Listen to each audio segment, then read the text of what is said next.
নিজেকে মাঝে মাঝে খুব লাকি মনে হয়। কেন জানো? কারণ কি পৃথিবীর সবথেকে দ্বিতীয় বৃহত্তম শিবলিঙ্গ আমার বাড়ির পাশে অবস্থিত। যেহেতু ঠাম্মি মারা গেছে আর এখনও আমাদের অসুস্থ চলছে, তাই এবছর শিব পুজোটা আমরা করতে পারলাম না। বাট মনটা একটু কেমন কেমন করছিল, তাই শিবরাত্রির পরের দিনই সকাল সকাল চলে গেলাম শিবনিবাস ভোলে বাবাকে একবার দর্শন করার জন্য। শিবরাত্রি উপলক্ষে এই শিবনিবাসে 1 মাস জুড়ে কিন্তু বড় মেলা হয়, যেটা সরস্বতী পুজো থেকে আরম্ভ হয় আর শেষ হয় শিবরাত্রির পরের দিন। চলো মেলার চারদিকটা তোমাদেরকে ঘুরে দেখাই। এই মেলাতে কিন্তু অনেক ধরনের জিনিস পাওয়া যায়, অনেক রকমের খাবার, অনেক খেলনা, কসমেটিক, এছাড়া হরেক মাল, বাচ্চাদের জন্য নাগরদোলনা, বিভিন্ন ধরনের খেলনা, ডিস্কো কার, টয় ট্রেন, আরও অনেক কিছু। আর খাবারের তো অনেক দোকান, একটা সাইড জুড়ে পুরো খাবারের দোকান, আর কিছু সাইডে রয়েছে সাংসারিক বিভিন্ন যাবতীয় যা জিনিসপত্র সব কিছুই কিন্তু এখানে পাওয়া যায়। এছাড়া এখানে কিন্তু কাঠেরও অনেক জিনিস পাওয়া যায়। মেলায় ঢোকার সাথে সাথেই দেখি যে এখানে লিটল কিচেন রেস্টুরেন্ট থেকে একটা দোকান বসেছে। যদিও আমরা কিছুক্ষণ আগে লিটল কিচেন রেস্টুরেন্ট থেকে খাওয়া দাওয়া করে এসেছি, সেই ভিডিও কিন্তু অলরেডি আমি ডেসক্রিপশন বক্সে লিঙ্ক দিয়ে দিয়েছি, তোমরা চাইলে দেখে নিতে পারো। এরপর চলো মেলার ভেতরটা আরও ঘুরে দেখাই।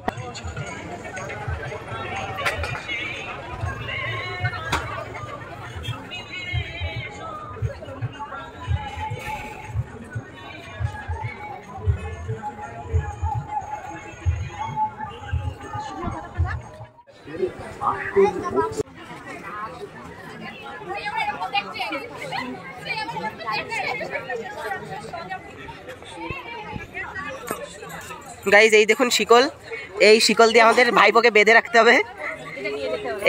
এই শিকল একটা আমরা কিনে নিয়ে যাই। আসো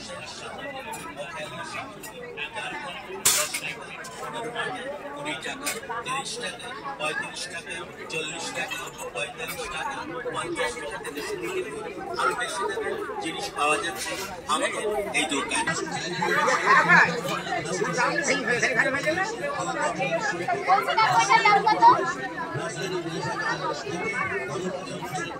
কত? 130। 100 দেবে, 100 দেবে, 100 টাকায় দেবে। না না 100 দাও। আমাদের দোকানে মেয়েদের নিত্যদিনের সঙ্গী হচ্ছে হ্যান্ডব্যাগ, ড্রেস আর জুতোর পরই সবচেয়ে জরুরি এই ব্যাগ। আপনি কোন ধরনের পোশাকের সাথে কোন ব্যাগটি ব্যবহার করবেন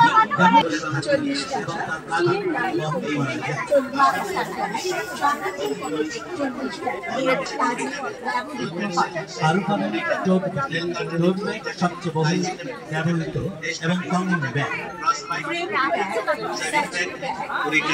চায়না ব্যাগ নেবেন 20 টাকা, বাচ্চাদের কাঁধে ছোট্ট ব্যাগ নেবেন। আরে গতবার তুমি শিউলি থেকে মাল সামনে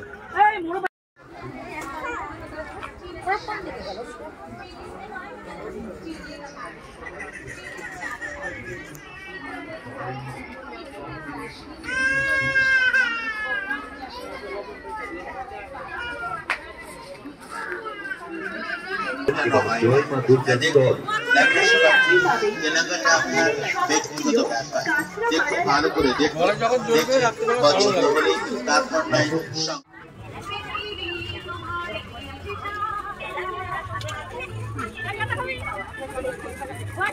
এই শিবনিবাস মেলার সবথেকে ফেমাস খাবার হচ্ছে এই গুড় মাখা খই। এই খইটা আলাদা একটা বীজ থেকে এরা তৈরি করে। খইটা যখন ভাজা হচ্ছিল ঠাম্মিকে খুব মিস করছিলাম, কারণ কি ঠাম্মি এই খই খেতে খুব পছন্দ করত। যখনই মেলা আসতো ঠাম্মি আমাকে 10 টাকা কিংবা 20 টাকার মতন দিত আর বলতো যে মেলা থেকে কিছু খেয়ে নিতে আর ঠাম্মির জন্য খই নিতে। তাই আজকে খুব খারাপ লাগছিল, খই তো নিচ্ছি বাট ঠাম্মি খেতে পারবে না, সো খুব খারাপ লাগছিল আমার। এরপর দেখলাম বোলপুরের একটা দোকান বসেছে যেখানে অনেক হ্যান্ডমেড জুয়েলারি রয়েছে। এই জুয়েলারিগুলো কিন্তু আমার খুব প্রিয়, বাট এত দাম চাচ্ছিল কি আর বলবো, আর আমার কাছে অতটা টাকাও ছিল না, তাই আর কি একটু এদিক ওদিক দেখে রেখে চলে যেতে হলো। এরপরে মেলার সব থেকে আমার ফেভারিট হলো নিরামিষ মথুরা। এত সুন্দর খেতে এই কেকটা, বাট এটা পুরোপুরি নিরামিষ। ফার্স্ট একটা নিরামিষ আইটেম যেটা আমার খুব ভালো লাগে। তো তোমরা যদি এই মথুরার কেকটা খেয়ে থাকো তাহলে অবশ্যই কিন্তু কমেন্টে জানিও যে তোমাদের কেমন লাগে। ঠোঁটে কিন্তু লেগে গেছে।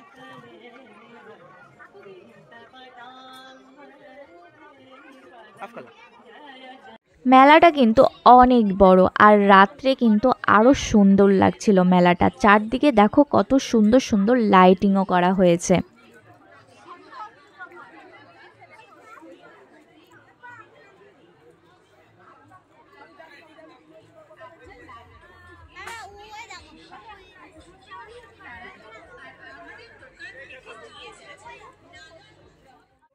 এরপরে গেলাম একটা কাঠের ফার্নিচারের দোকানে।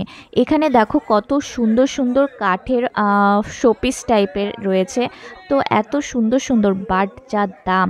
এখানে বেশ সুন্দর সুন্দর হাতি আর হরিণের মুখ ছিল, যেটা বাড়ির মেন দরজায় কিন্তু বেশ ভালো লাগবে। মেলায় ঘুরতে ঘুরতে আবার খিদে পেয়ে গেছিলো, তার জন্য চলে গেলাম লিটল কিচেনে, সেই দোকানটায়।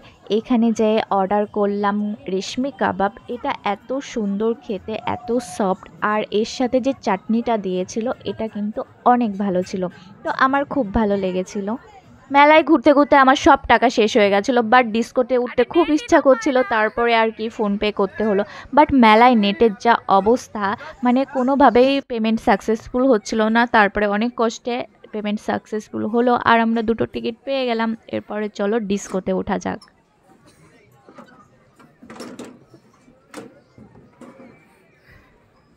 এইটাই বসো, এইটাই বসো।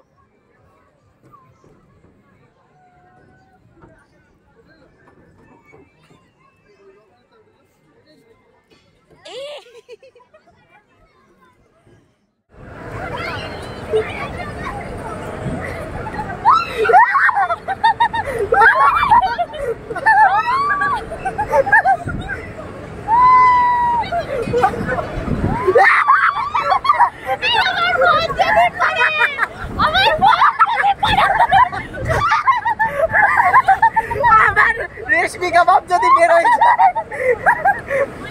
বিরিয়ানি।